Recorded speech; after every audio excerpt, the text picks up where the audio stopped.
will be protected by God.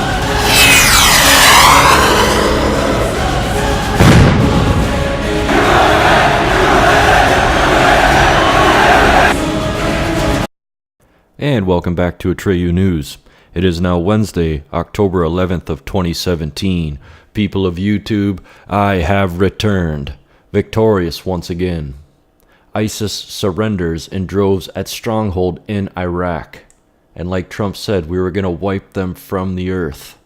Islamic State fighters surrendered en masse to Kurdish Iraqi forces in Hawija, shriveling the jihad army to perhaps a tenth of its size when it invaded Iraq in 2014, according to widespread news reports.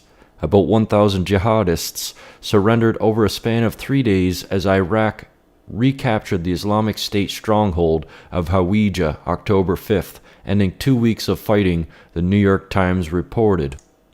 Today, a scant 3,000 Islamic State troops, also known as ISIS, remain in Iraq, controlling a few towns and villages stretching along the Euphrates River in Iraq and Syria.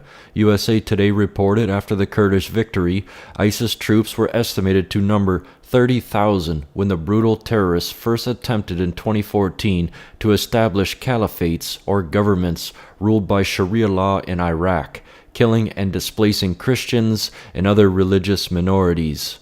The surrender came as the trials began in northern Nigeria for about 1,600 captured suspects of Boko Haram.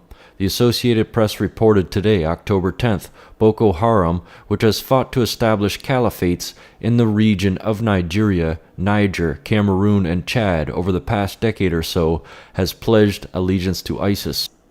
The defeated ISIS troops in Iraq are in sharp contrast to the reputation ISIS has built of suicide bombers and fighters proud to die for the cause of radical Islam, the Times reported. About a fourth of those who surrendered in Hawija were hardline jihadists, with the remaining composed of reluctant conscripts and men who described themselves as cooks or clerks, or said they had only fought a few months, the Times said. During interrogations after their surrender, one ISIS member said the group's terror in Iraq was coming to an end. Wrote Times reported Rod Nordland as an eyewitness to the interrogations in Dibbi, Iraq. This is the end of this state. Nordland quoted a fighter identified as Maitham Mohammed Moemin. I believe if the ISIS governors are telling us to surrender, it really means that this is the end. And on top of that, the Islamic State's governor told the men to turn themselves into the Kurdish forces instead of waiting to be captured by the Iraqi army and its Iranian-trained allies because they are notorious for killing not only all prisoners but their families also. During the subsequent interrogation by the Kurds, many of the so-called fighters claim they were merely cooks or clerks, not really fighting soldiers. They said they had only joined recently because the $100 a month was the best pay around. Well, God willing, it's about time that we take the fight to them. And it's fantastic news, it really is. And Trump was able to do what Obama couldn't in 8 years. Trump did it in 10 months. ISIS is crushed. Now let's take a look at what Trump had been saying about ISIS in 2015 before he became president, and then in May of 2017 after he did. Stopped. Somebody criticized me the other day because they asked me what I'd do, and I said, I'm going to bomb the shit out of them. It's true. I don't care. I don't care. They've got to be stopped.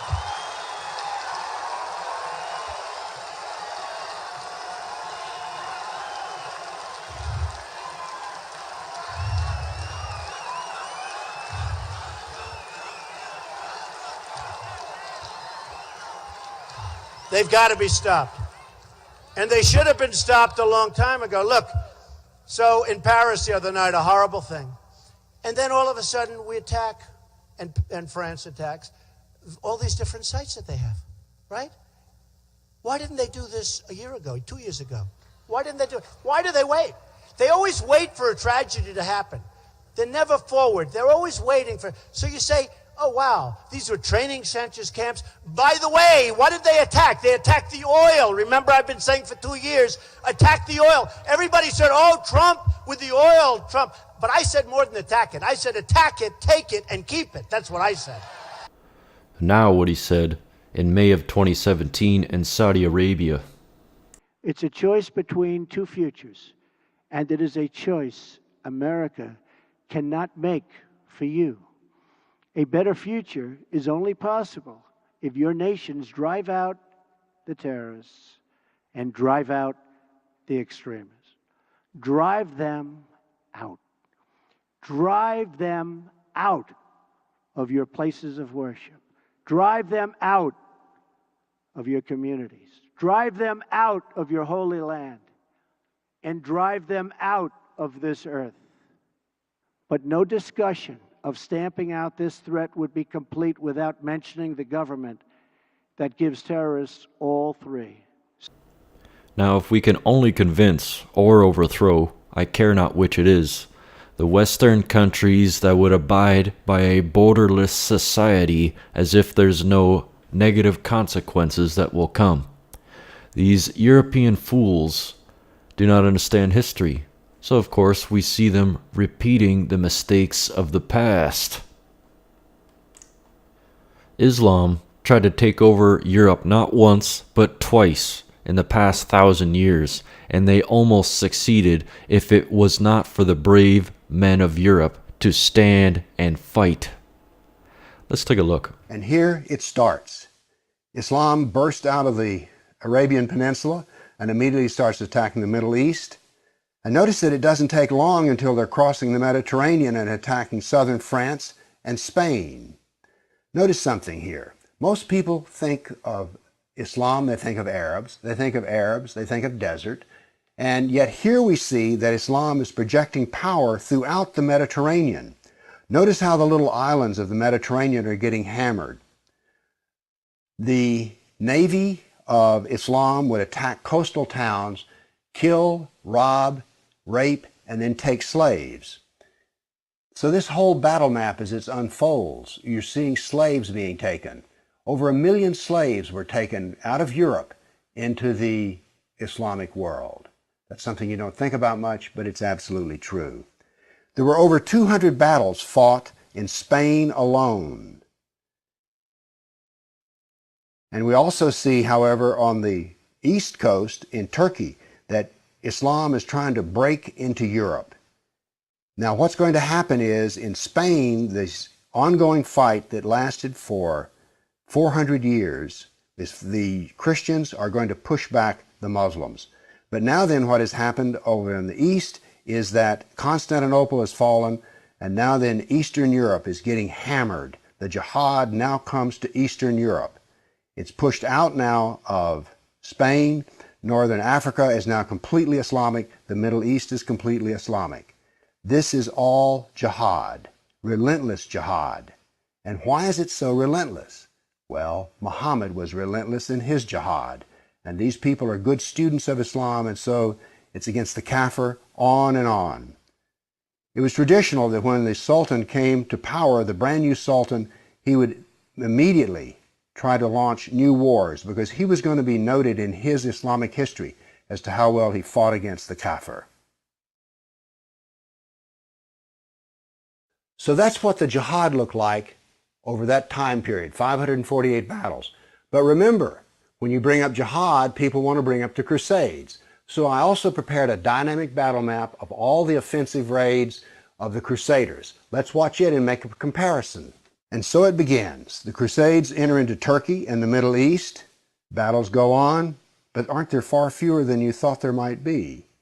And here we go. The last battles are fought, and that is the end of the Crusades. So now then we can talk about some facts. Yes, there were Crusades, but notice they ended centuries ago, and jihad is being practiced today. Jihad has been with us for 1,400 years. There is no comparison between jihad and the Crusades, certainly not a moral comparison. And when you're looking at the Crusades, remember, in one sense, all of the Crusades were defensive wars. Why? Well, as we saw in the first jihad map, It was Islam that came out of Arabia and conquered the Middle East, a Christian Middle East. And so the Crusaders were trying to free their Christian brothers and sisters from jihad. So there's no moral comparison at all. The motivation of the Crusaders was to free Christians. The purpose of jihad is to enslave the kafir. So the next time you hear somebody talk about, oh, those dreadful crusades, you've seen some facts about the matter. Why don't you pipe up and tell them you know, you don't really know the matter. And so there you have it. Western countries, and white men and women in particular, get demonized for the violent past, when in actuality, Europeans are relatively peaceful. European peoples have a rich, illustrious culture with peace and prosperity. This was a defensive measure against the Islamic invasion. The same people that would push the BS about the Crusades are the exact same usurpers that would seek to destroy our civilization. Now ISIS, the vessel of Islam, has been crushed. Now the real battle begins. For if God is with us, then who could be against us? Sure I am that this day, now, we are the masters of our fate. That the task which has been set us is not above our strength. That its pangs and toils are not beyond our endurance.